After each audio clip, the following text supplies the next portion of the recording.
Why Gandhi made Nehru as the Prime Minister and not Sardar Vallabhbhai Patel? History is written by the victors. That we know.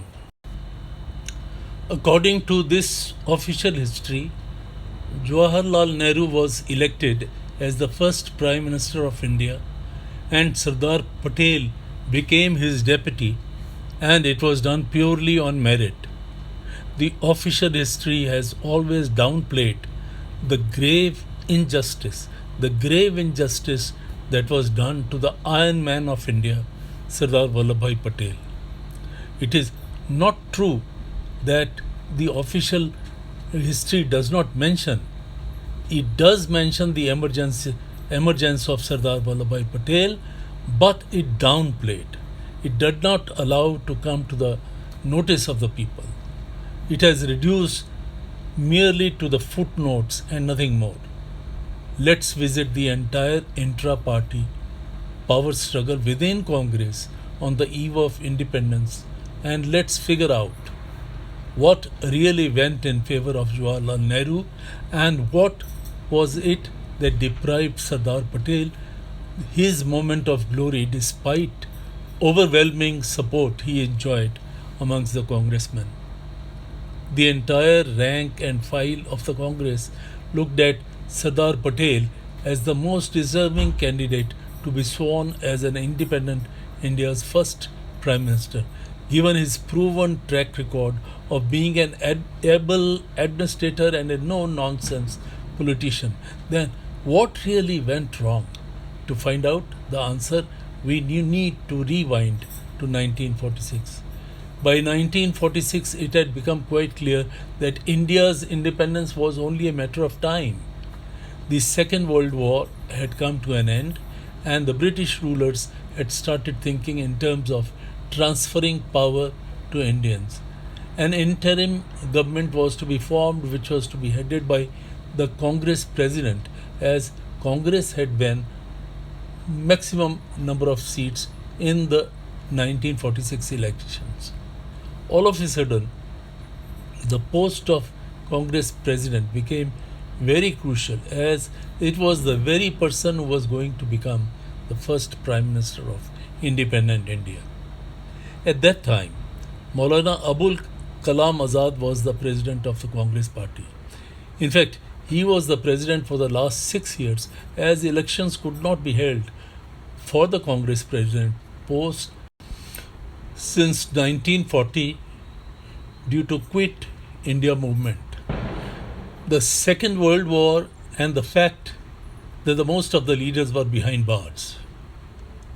Azad was also interested in fighting and winning the election for the Congress president's post, as he too had ambitions to become the Prime Minister.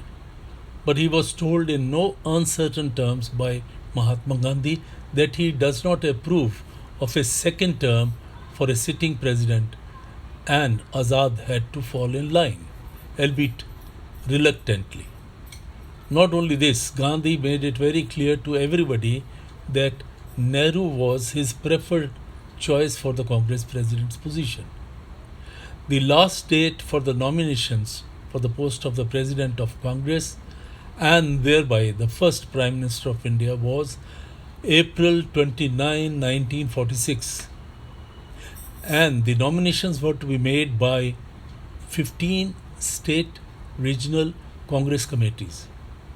Despite Gandhi's well-known preference for Nehru as the Congress president, not a single Congress committee nominated Nehru's name.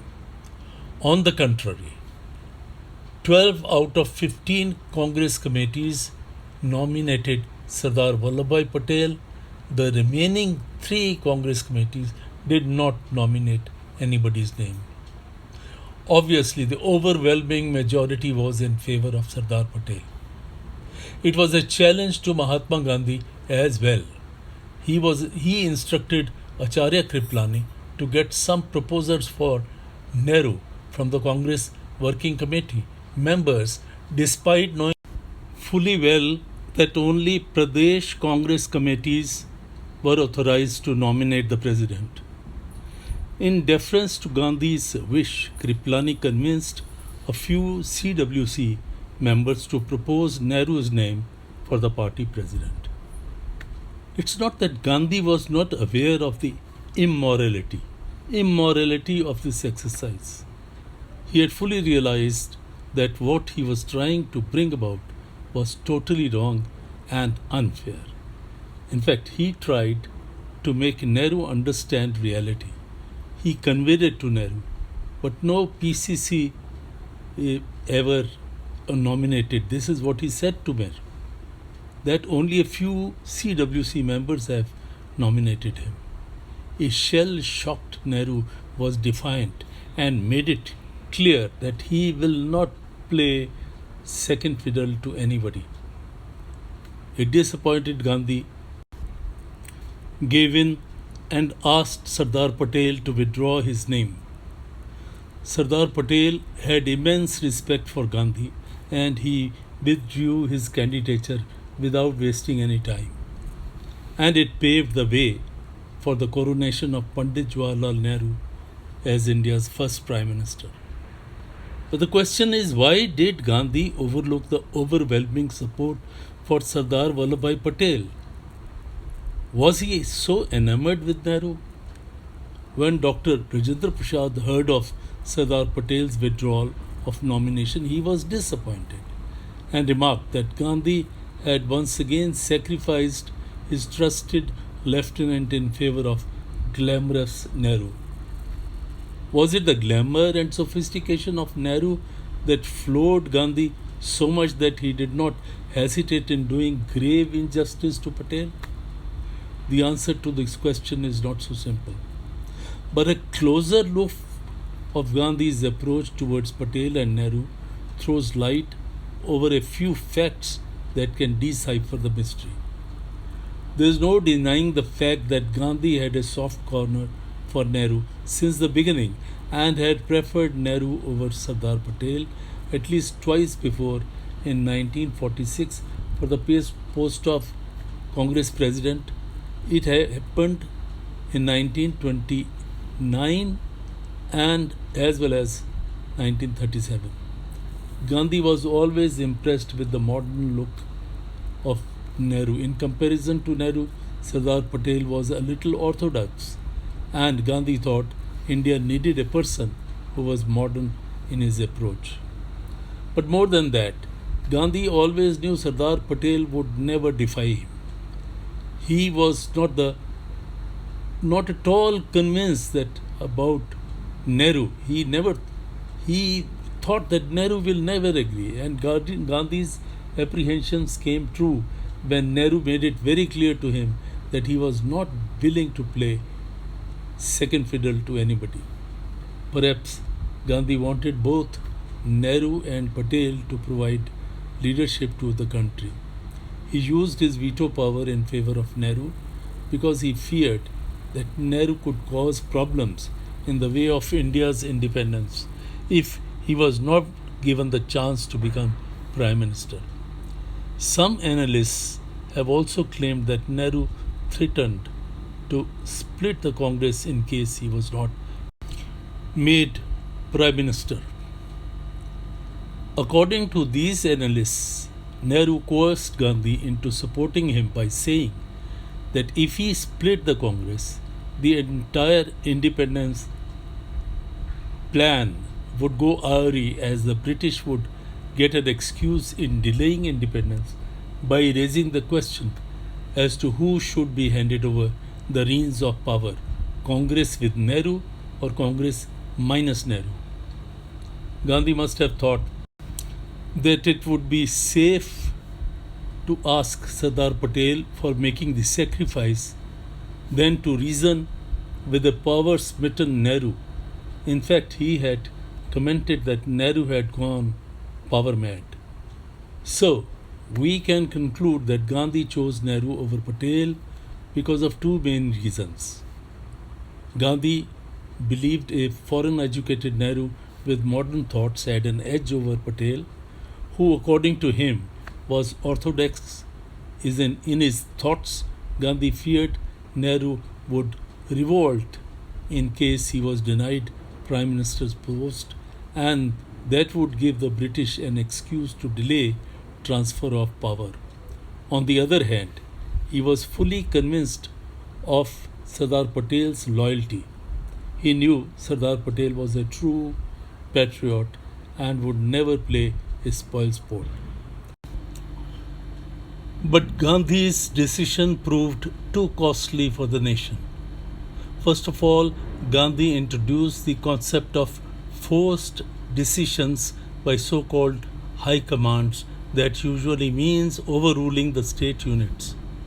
This practice, now being followed across the political spectrum, has negated the very concept of inner party democracy. Nehru's follies on Kashmir and China proved beyond doubt that Gandhi committed a big mistake, a blunder in backing Nehru by showing utter disregard to overwhelming support from the majority of PCCs for Sardar Patel. Even two known critics of Sardar Patel conceded the point that Gandhi's decision to choose Nehru over Patel was absolutely erroneous. Maulana Abul Kalam Azad confessed in his autobiography that was published posthumously in 1959, "It was a mistake on my part that I did not support Sardar Patel. We differed on many issues, but I am convinced that if he had succeeded me as Congress President, he would have seen that the cabinet mission was successfully implemented. He would never have committed mistake of Jawaharlal Nehru, which gave Mr. Jinnah an opportunity of sabotaging the plan. I can never forgive myself when I think that if I had not committed these mistakes, perhaps the history of the last 10 years would have been different." Similarly, C.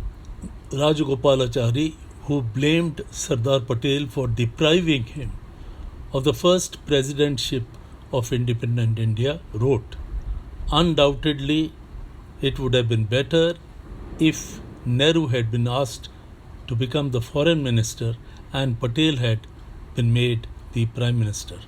I too fell into the error of believing that Jawaharlal Nehru was the most enlightened person of the two. A myth had grown about Patel that he would be harsh towards Muslims. This was a wrong notion, but it was the prevailing prejudice. But the questions can be raised over Sardar Patel's surrender as well. Who was he more loyal to? To an individual, to an organization, or to his motherland? When he was convinced that Nehru was not fit enough to give the much needed guidance that a nascent country so desperately wanted, why he did not object even once to the foisting of Nehru as India's first Prime Minister. History has proved it beyond doubt that if Patel had been the Prime Minister in place of Nehru, the country would have not faced the humiliation of the 1962 war.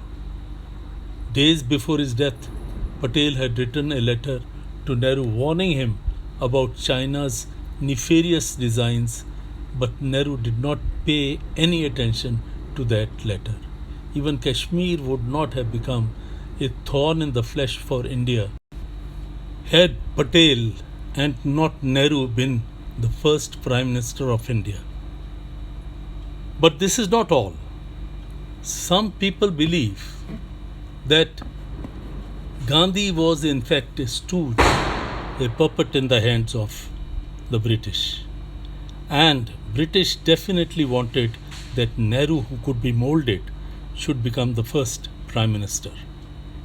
And they also say, these analysts also say, that Gandhi had some gratitude towards the Nehru family because Motilal Nehru had helped him when he had just come and he was nobody in the Congress or in India.